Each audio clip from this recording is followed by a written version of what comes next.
Now, let's delve into what the solution is. It's called the Orange Union Principle.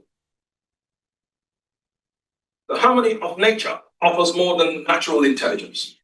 And we believe that the African ancestors observed nature as perhaps the best environmentalists that ever lived because they maintained the ancestral borders sacrosanct for thousands of years. The orange fruit, despite its outward appearance of a singular entity, shields multiple distinct segments, each uniquely capable, regardless of shape or size, to replicate the wholesomeness of the orange without interfering in the integrity of the other segments. It is this respect for the ancestral segments of Africa that underpins the Orange Union Principle. Not only, but it projects the Africanism of each segment, each ethnic segment is a wholesome community, and then it collaborates with the other communities. Now, the Orange Union Principle ultimately recognizes the ancestral borders, but above all, it relies on a formula for mutually beneficial collaboration between all the ethnic nations while preventing the unnecessary interferences that come from the colonial arrangements.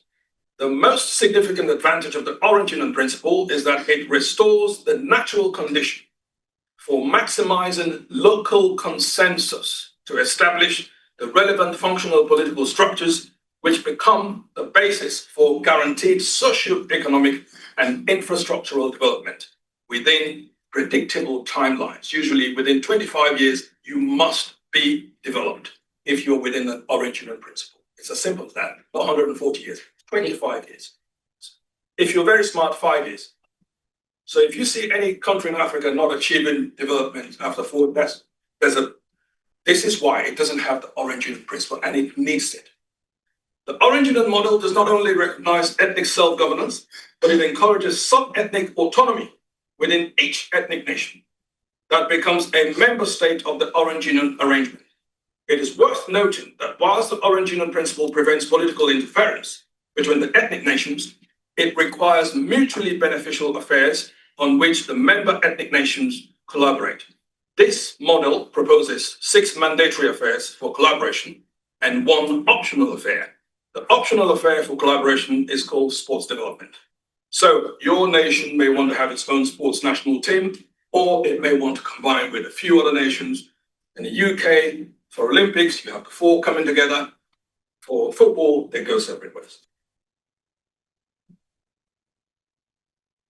The 6 mandatory affairs for collaboration are trade, you have a common currency with a reserve bank; transportation, that's important; security, border control; international relations, and an arbitration court. What's the difference between a self-determined ethnic nation and a sovereign ethnic nation? A sovereign ethnic nation has its own independent international relations. Your diplomatic mission is independent. If you're self-determined alone, you will work with others to have one mission.